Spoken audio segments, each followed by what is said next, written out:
Hi everybody, Paul, W1SEX. I've got a collection of classic Simpson meters, a couple of 260s, a 360, and a 460, so I thought I'd purchase a 160 and found one on eBay just to round out the collection. I also plan on doing a set of videos which will show the difference between the different meters and also inexpensive models and how not to get fooled by your test equipment. So I found one on eBay from Mark in Lompoc, California. I figured we'd do an unboxing, open it up, and see what it looks like. So what I'll also do in the next video is explain the difference between a vacuum tube voltmeter, a volt-ohm milliammeter or VOHM such as the Simpsons, and why you should have an analog meter, at least one, in your toolbox. Because digital meters, while they may be orders of magnitude more accurate than the analog meters, there's just certain things that a digital meter can't do. One of which is watching for varying voltages, and also if you're trying to tune a circuit and looking at the voltage of the circuit, an analog meter is far better than the digital. Well, let's get into it and let's see what this thing looks like.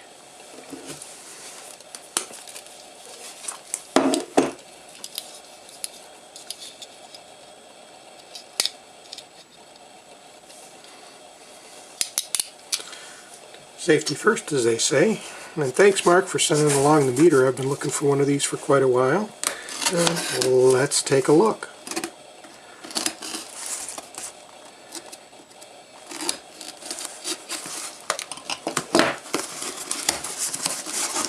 Looks like it's pretty well packed. Thank you, Mark. Oh, look at there. Oh, look at that. Beauty. Lots of packing peanuts. Looks like you did a good job. Manual included. Thanks, Mark. Looks good. Alright, once again, the Simpson 160. Something that you have in your toolbox. Feels pretty good. Take a look at the inside here.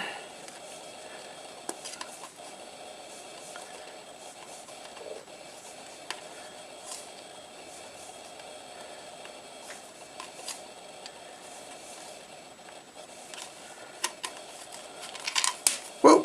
Yeah, we'll get that screw later. Alright, come on, baby.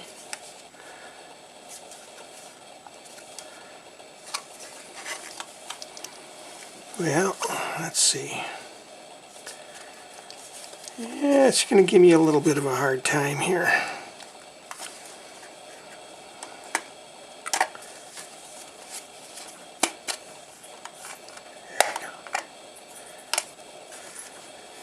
Yeah, looks like we'll have to pull out the little screwdriver here.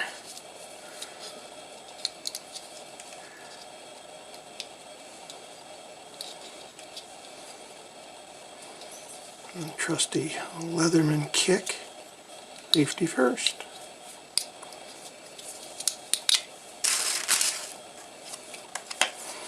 Looks in pretty good shape. I'll try a little Meguiar's plastic polish on it and get a nice shape. There we go. There's that screw. Alright, come on. Let's go.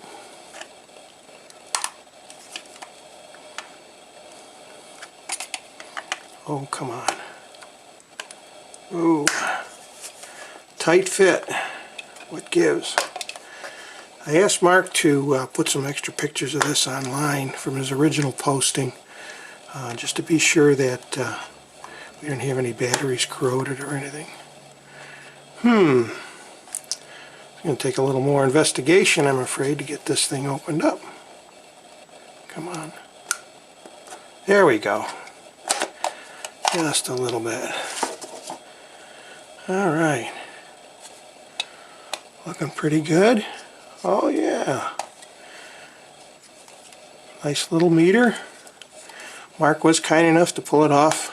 Whenever you're buying a meter online, you always want to be sure you got plenty of pictures to look at. The solder joints are looking good, and the you don't want to forget about the battery contacts. That's so important, because oftentimes in these older meters people leave the batteries in and they corrode, and that's pretty much the end of your meter. So be very careful online. Looks pretty good, Mark.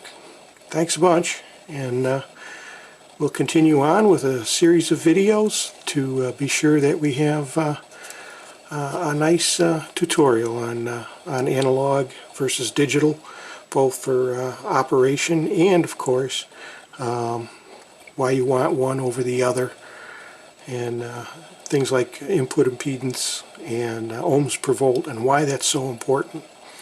In addition to the Simpson 160, I have a Radio Shack Micronta model 100K 22-152, which is 100K ohms per volt, while the Simpsons are 20K ohm per volt.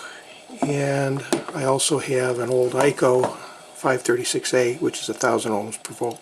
And we'll get into what the differences are, why some are better than others, and how not to fool yourself while working with an analog or digital meter. Thanks, and 73, W1SEX.